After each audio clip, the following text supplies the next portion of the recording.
a real system can be understood in terms of mathematical logic or maybe computational logic. Okay, so the tools that we have learned so far, and dynamical system, solving for fixed points, looking for bifurcations, these things we have learned for 1D systems. We are now quite good with handling these problems. Okay, so the thing that I wanted to convey to you during that assessment, because what I feel is that right now you are like, I mean, you are not school students or college students anymore, right? So in any subject that you are learning in your master's course should give you a flavor of problem solving. It should not be just mugging up some stuff and writing those things down. You need to develop some understanding. Maybe that is a very naive understanding, very basic understanding, but that understanding should be making you equipped to apply it somewhere, because the next level is either you go to teach someone who is learning this subject and wants to learn it very keenly, or you go on into research, right?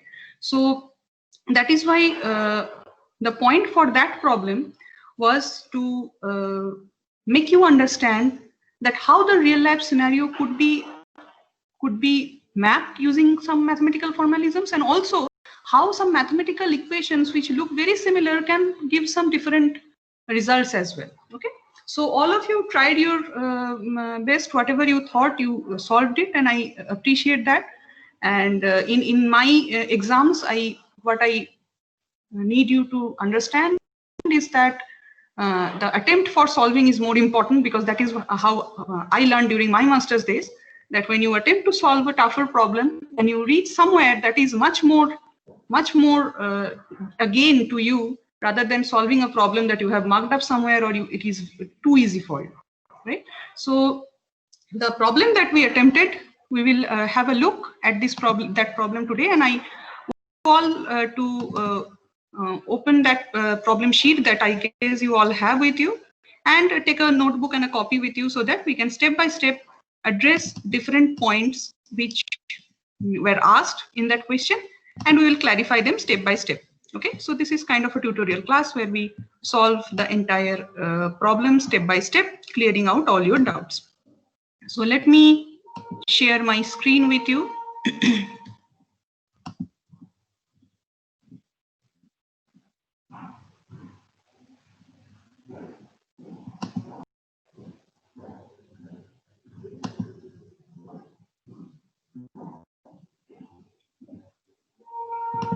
Can you see my screen?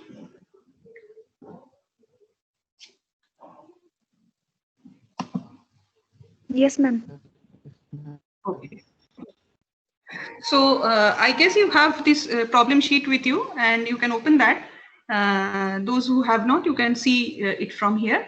So the problem that we wanted to solve in our assignment was related to epidemiology. And to begin with, I want to say that this is kind of an old model proposed during 1930s and 40s. But this found huge application in several different fields. Because when we learn to write down some equations to depict some real system, that set of equations could be applicable to various different systems. So this alone, starting at this point where Carmack and McElrath, they published this paper, starting at that point, a whole new area of research opened up, which is called mathematical epidemiology. And we can see how important that could be standing in today's date. I don't need to highlight that how important that is. Something like this, that you had a set of rules in our world that we had. So the rule was based on how some infectious disease can spread. Okay, so we had a population, and there was something special about that population which we need to understand at the very beginning, that the population was closed. Okay, there was no people coming in or no people going out of that population. Okay, so that is one mathematical constraint that was there. Okay, next, we have not considered any birth or death in the model, if you see. Okay, so what we considered, this particular way of writing down model is called compartmentalizing your system. where you divide your system into some compartments, when you divide your entire population into some subpopulations. So here we have divided our entire population into 3 subpopulations, where some people were healthy, some people were sick, and some people have recovered from the disease. Okay, so we call them X, Y, and Z. The same problem can be also defined in terms of fractions as well, where X, Y, and Z could be fraction of people who are healthy, fraction of people who are sick, and fraction of people who are recovered from the disease. Okay. So in that case, what will be the summation of all these 3 numbers here? X plus Y plus Z would be your complete population, right? So if the total number present there is 100, then at some point, X plus Y plus Z should add up to 100. The person present in that population will either be healthy or sick or recovered. Okay, that is the simplistic model that we have right now. Okay, so in case of fractions, you can assume that that summation should be, what should be the value of that summation? X plus Y plus Z. If they are not numbers fractions, it should be 1, right? So fraction of people who are healthy, sick, or recovered. Very good. Okay, so a same way to map the problem. Okay, now so we write down our model. I have given you the model to begin with. I've also tried to explain that how that model was developed, and we step by step addressed some problems. So let us just begin from this point only. Let me just switch over to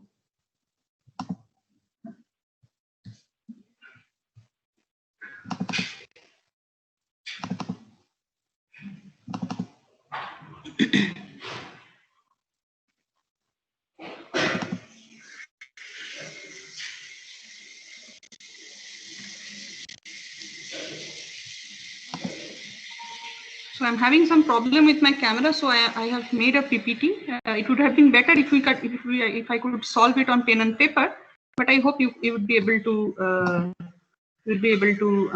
understand through the PPT. Okay, so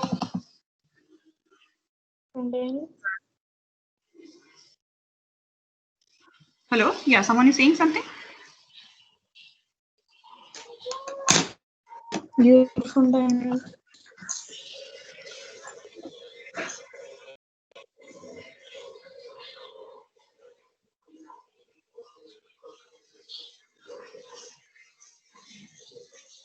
Okay, so the first step to understand would be that how we wrote down our model.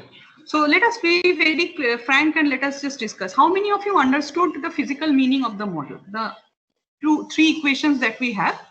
So do you think that those 3 equations were reasonable to write down in a system like this, and why so? Or they were just equations for you and you just proceeded to solve it? Either way, it's okay, because we are going to discuss it.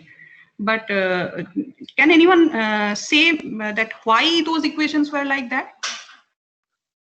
X dot, Y dot, and Z dot. Can I still? Yeah.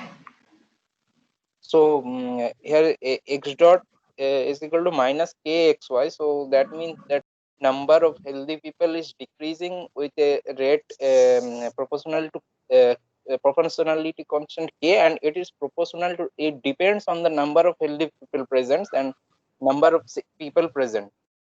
And also why dot it is the number. So of why should that be? Why should that be that X dot should how the number of healthy people change? It should be negative, and it should depend on both susceptible people X and Y. Yes. Actually, because the reason is, you are absolutely right, because the reason is that this disease is an infectious disease, right? So you can get sick only if you meet someone who is sick, right?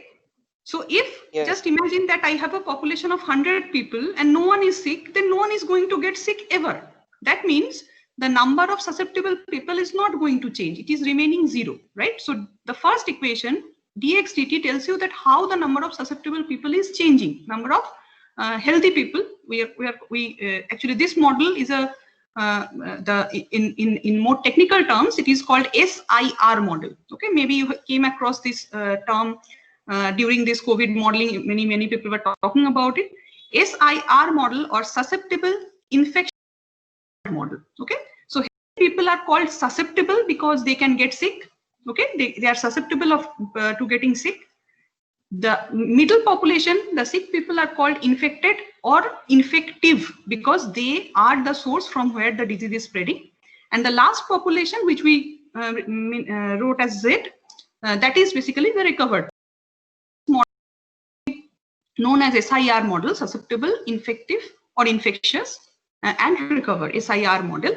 And so here the equations that we had, the first equation, I guess you can see the slides now. So the first equation that we had, as you very correctly explained, that here I have just changed the variables to SIR to make it more technical, because that will help you if you want to proceed and read some papers and so on, you can go ahead. So here just I have changed the variables as S, I and R, okay, and the rest of the model is exactly the same. So the first equation, ds dt is equal to minus a constant times S times I. So it should be minus because the number of healthy people can only decrease. So first everyone was healthy, then suddenly one person gets sick or comes from outside who is sick. And now this number of susceptible people can only decrease, right? So that is why the negative sign. The negative sign signifies that the number can only decrease, it cannot increase. So when we write down this equation, the signs actually indicate which way the system can evolve, and this system can only evolve in one direction because we have a number to start with, and then it can only decrease. Then we have S times I, or X times Y in your equations, and there it means that you have to meet an infectious person, and also there should be some susceptible people present. So as the number of susceptible people increases, the number getting infected also increases. That is happening in our country, we can see that, right? As the number of infected people increase, then also the number of infection spreading probability gets increased, and that is why number of susceptible people decreases. And what is beta? Beta, or in your case K, is basically a parameter that measures that how much infective the disease is. Okay, suppose I have two diseases, one is much more infective than others, which is the property of the disease itself. That is captured inside this proportionality constant beta. Okay, so step by step we understood that what the first equation means. Okay, let us move on to the second equation. So this is the beauty of compartmentalized models, that you can move from one compartment to the other. So as soon as the number of susceptible people here ds dt, it decreases, where does those people go? These people go to the infected box, right? So you can assume that three boxes are there, S, I and R, or X, Y and Z, and people are switching from one box to the other. So as soon as they leave the S box, they end up into the I box, that is they are now infected as well as infective. So at an unit time, in some unit time, the number that is decreases from S, that goes and joins the infected population, right? So the number that is decreasing here is going into this because our total population is fixed, remember? So if we start with 100 people, we have one infected, the next time step I have 5, then the susceptible number is also going down as 98 and 95 and 93 and so on, right? So the total population will be fixed. Whoever leaves the S population will end up into the infected population. Okay, but is this the only way the infected population can change? Let us see. So let us just move on to understand that how the dynamics goes. So S goes to I and I goes to R. So there is also a chance of recovery, right? So if you see that the other term that we had in the I equation, so I, or the infecteds, can increase and also decrease, right? How can it increase? If someone gets sick. How can it decrease? If someone recovers. Okay, so here you can see one drastic difference in the previous in this equation, right? The difference is that when I write down the number of people getting infected, I write beta times S times Y and I guess you understand that why that is true. But when I write down the recovered term, it is just a linear term. minus some constant times I or y in your case, right? Why is that so? Why it should be a linear term and why it should not depend on something else? Any idea about that?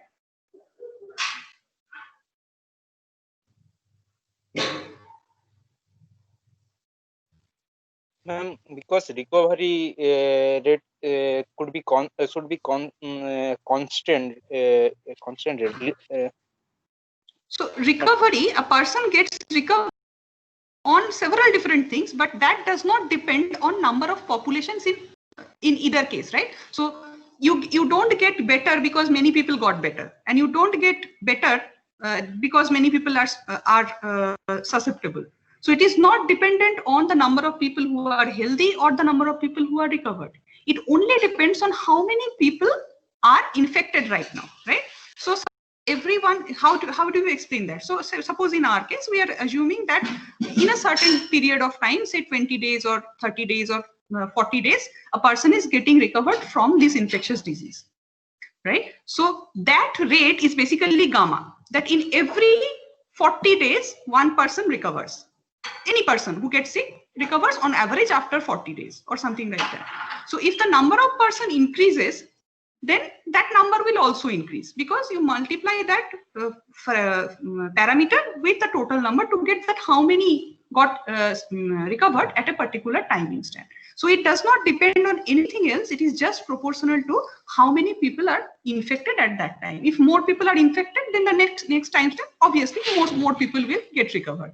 So if you have a very small country, then the number of people getting recovered will obviously be smaller than the number of people getting recovered in a big country, right? Because the total number is more. That is why it should be proportional to I and I only. That is a linear term. And where do these people go? Because they are getting recovered, they just simply move on to the third box, which is the recovered population. Okay, so this is our model where we step by step added different terms to make sure it depicts the dynamics that we have in mind. Okay, so is it clear? Do you understand that why these different terms were there and why the equations look like that? Okay, if you have not thought about it, think about it, and think about it that how the different switching from one box to other happens. That some people get infected at time t as soon as they come in contact with the infected people. Some people get recovered, and that does not depend on contacting with anyone. It happens on their own, right? So it is only proportional to I. Increase in the fraction of people who are recovered is at a constant rate because it is just proportional to I.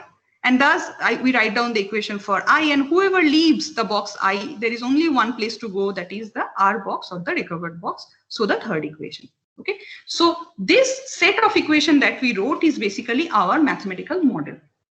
Okay. And this model is completely up to you.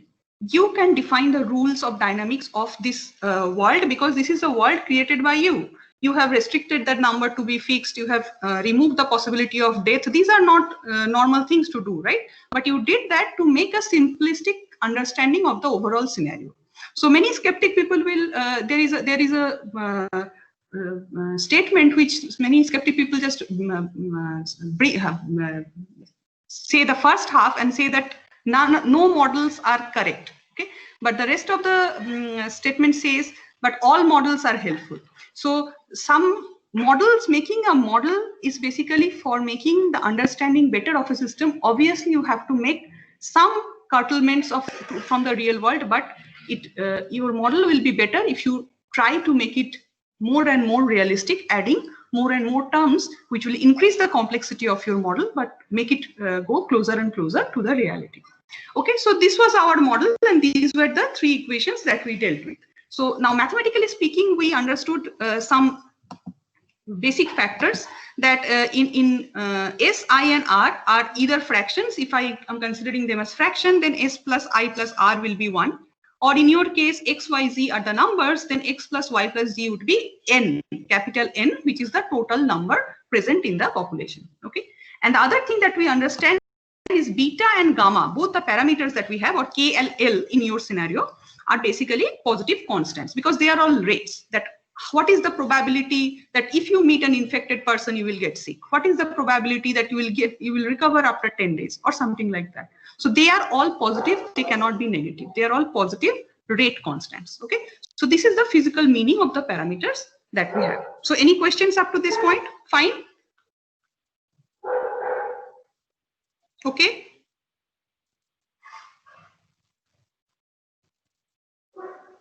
Okay. So let us move forward. Let us move forward. Yes, yes. Someone was saying something.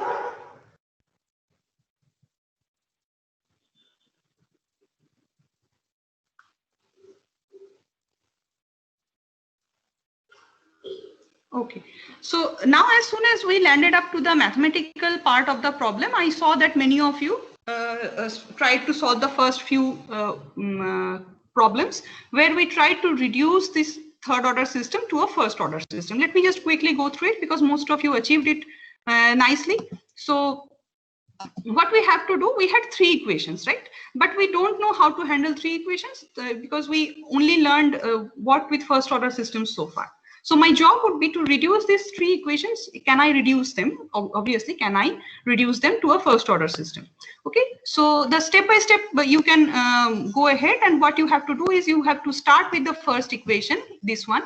You solve it, you get an exponential solution. Okay, here one thing that I want to make, here, if you see the equation tells you ds dt is equal to something, okay, proportional to s, and that only can result into an exponential growth. So, okay, so the exponential growth that we are seeing in any country where the disease is first, outbreak is first happening, we're seeing an exponential growth now. So that exponential growth is captured by this term only, that term we have, that is sufficient to capture that exponential growth. We don't have to change that to get the exponential growth. So you see that here things getting down exponentially. We'll see an equation like this. Here you will have I. My next job would be to replace that I times t from the third equation. So the third equation was something like this, right? Z dt is equal to L times I, right? So dz dt is equal to L times y. I have written it as dr dt is equal to L times I. So you figure out what R is from there. You get a linear solution from there. You replace IT in this equation, equation number 4, to get an equation of ST dependent on RT. That was our first question to achieve at this point. Any doubt about how to reach this point? Anyone faced any trouble? Any questions? For the first question that we had in our assignment was to reach this point. Xt is equal to x0 e to the power minus k by L z times t. That was the equation. So I guess you did it, right? So let us just move on. Next, you have to consider the condition that we had. So if I am considering x plus y, then you consider it equal to n. If I am considering s plus I plus r as fractions, then I consider it as 1. And you figure out what is my I. Okay, you replace that value, you take that value and replace that in your dr dt equation, and you reach this equation, which was our second question. Dr dt is equal to L minus, and then you had an n here. I had 1 because of the same condition. Okay, here I had s plus I plus r is equal to 1. That is why I have 1 here. You will have n here if you are considering x plus y plus z is equal to n. Okay, so you reach at this point where you have the equation for dz dt. So is it okay up to this point? Dz dt equation, anyone struggled to reach this point? Maybe you have discussed during with your friends during the exam. That is not a problem, but just try to clarify your doubts. So this is doubt clearing session, so you can just ask away if you have any doubts for how to achieve equation number 6 and equation number 8.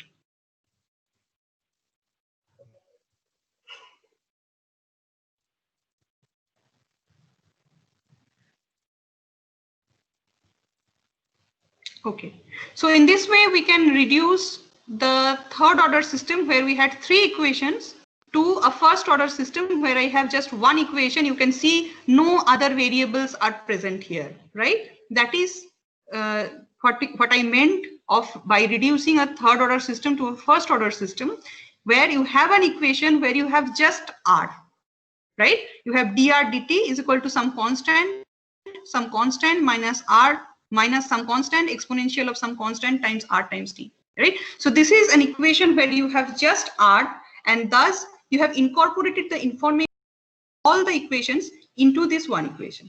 So here I have one question. So I had these three equations to begin with, right?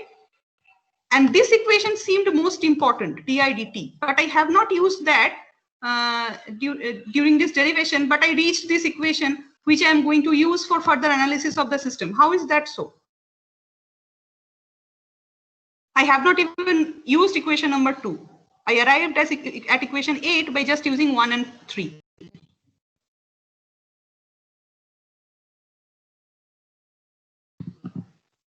Any idea that why we left that out, equation 2? Second equation is coupled. First and Very two good. equations are. First and third equation basically covers all the information that I need, right? Once you consider this equation that s plus I plus r is equal to 1, that basically tells you this equation, right? This equation is going to be true if s plus I plus r is equal to 1, because they are all coupled together. So using any two of these equations, you can basically reach to a one variable system. But it is mandatory to use this condition, and this is more important than all the three equations. So this is one key point to remember for any multivariate systems where we have this box kind of models where the population is fixed or some constraint is there. Many a times it happens that you don't need to use all the equations present in the system, but the constraints are more important for understanding the dynamics. Okay, so this is kind of a message that I have learned by reducing this. So let us just move on to the non-dimensionalization. Many of you asked that you are not familiar with it, but as the name suggests, non-dimensionalized equation means where your variables will not have any dimensions, right? So my job was to choose a variable properly so that I can achieve a variable, all the variables of my system without any dimension, so to say. So I just urge you to go ahead and try this problem at your home in time, but I'm just guiding you that how to do it. So you start by using this equation that we have arrived at, equation 8, that is the solution, that was the solution in your second question. You start at that using the z equation, dz dt equation, and you assume a new variable u, which takes all whatever is sitting on top of this exponential, that just leave the minus sign out and take that as your new variable. Okay, and from there you just try to write down the equation in terms of u and not r. So you figure out what du dt is, and you figure out what dr dt is, just like replacing variables in your differential equations. You have done it many times. You have done it during your integrations and all. You will be definitely able to do that. So you choose your variable like this, and you replace dr dt by du dt, and you replace your entire equation so that it becomes an equation in u. Okay, next you remove this s0 from here and you divide it by s0, so that on top of exponential you only have u present. Okay, and then in the next step you how to remove the dimensions from the picture. So in this left hand side you have time, right? You have time here. We want to remove that. We don't want any dimension present there. So whatever is below here, you take that to be your new variable tau. Okay, and just check out that k is a rate times time. That means rate is 1 by time, right? Rate times time is not, there is no dimension there, and S0 is basically the initial number of susceptible people present in the system, right? So S0 times k times t gives you a dimensionless variable, that is tau. So take that as your new time. It is a time step through which you are going to simulate. It is not time, it is just a time step. It is not in seconds, but it is in 1, 2, 3, 4 or something like that. Okay, it's just numbers. So you change your tau in that way, and then you just simply choose your parameters so that you replace whatever is sitting here using your new parameters. So I choose this entire thing, whatever is sitting here, as my A, and whatever is sitting in front of you as your as my B. Okay, and I arrive at this point where I have this equation A minus BU minus e to the power minus U. Okay, so is it fine? Do you understand how to do that calculation? The steps at least?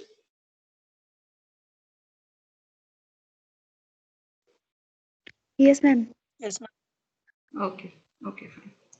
So try it out. Okay, so try it out. Non-dimensionalization sometimes is a really helpful tool that we use several times, and that is true only for mathematical modeling, because otherwise the question of dimension is never there, right? Either you have some dimensions, some physical quantities associated with your variables, then only the question of dimensions comes, and then only removing the dimensions from the picture comes. So that is